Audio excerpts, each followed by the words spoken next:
Halo teman-teman investor semuanya, di kesempatan kali ini kita bakal coba bahas PT Capital Nusantara Indonesia Tbk atau kode sahamnya CANI. Ya, ini seperti apa sih perusahaannya akan coba kita bahas setelah yang satu ini.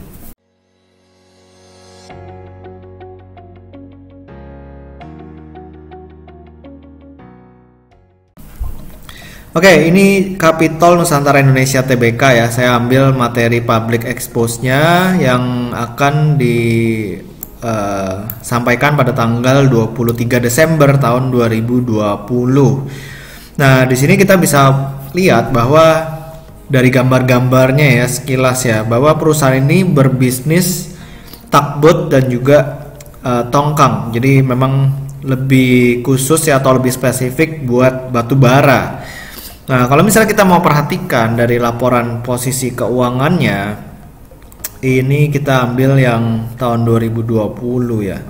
Di sini kita bisa lihat bahwa aset lancarnya ini turun ya sampai 1,1.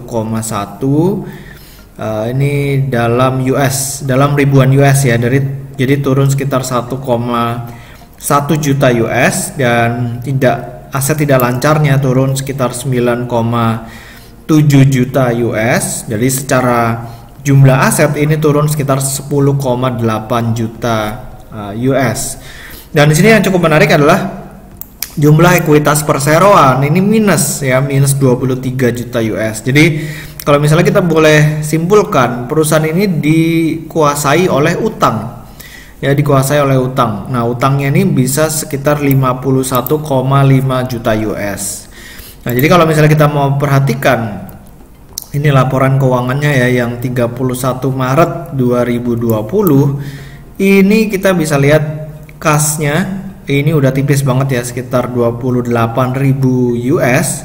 Sementara piutang usahanya kita bisa lihat juga di sini pihak ketiganya gede banget, sekitar 5,6 juta US. Ini aset lancarnya kebanyakan isinya adalah piutang ya, piutang. Lalu yang cukup menarik adalah piutang non usahanya, ini sekitar 1,2 juta US untuk pihak ketiga.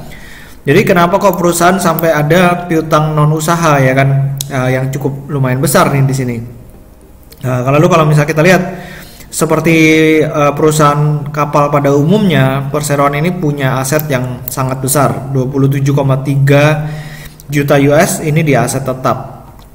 Nah, di sini yang kita akhirnya lari ke liabilitas dan ekuitas. Di sini kita bisa lihat bahwa ekuitasnya ini negatif ya, 22,5 juta US. Dan di sini utang non usahanya ya dari pihak berelasi ini gede banget, sekitar 41,7 juta US. Jadi kalau boleh diambil kesimpulan, perusahaan ini ya udah dikuasai sama pihak ini ya, pihak berelasi. Karena utang semua isinya ya kan, ekuitasnya udah nggak ada. Jadi kita sebagai pemegang saham CANI ya, perusahaan ini udah dikuasai sama pemilik utang.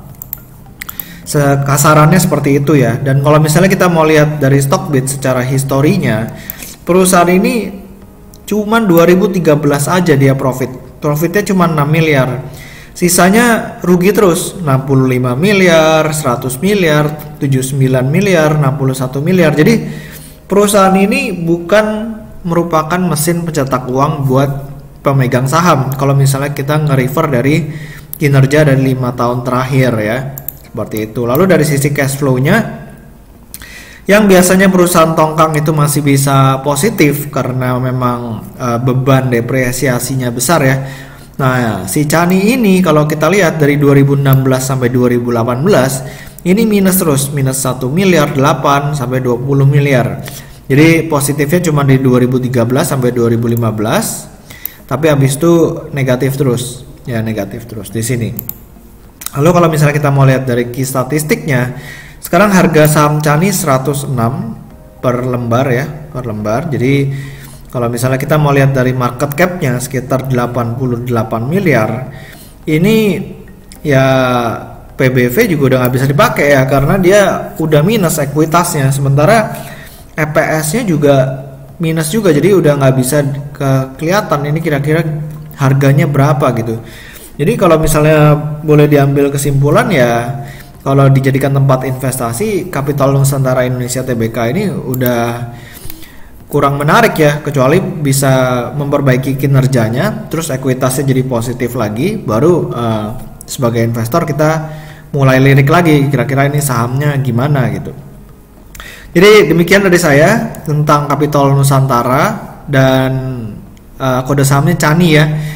Dan perlu diingat bahwa perusahaan ini masuk ke notasi khusus ya, notasi khusus. Jadi di belakangnya ada capnya E sama L. Jadi perusahaan ini laporan keuangan terakhir menunjukkan ekuitas negatif ya. Lalu yang bagian L-nya, perusahaan tercatat belum menyampaikan laporan keuangan. Jadi ada dua ya, notasi khususnya ada E sama L. Jadi hati-hati, lebih baik kita nunggu ya sampai semuanya clear dulu baru mulai ambil posisi di Kapital Nusantara, kecuali memang ada berita bahwa perusahaan ini akan turnaround dengan sangat luar biasa, yaitu beda cerita. Oke, semoga videonya bermanfaat. Jangan lupa buat di subscribe YouTube channel saya dan juga follow Instagram saya di Pesan Saham. Sampai ketemu di video berikutnya. Selamat berinvestasi.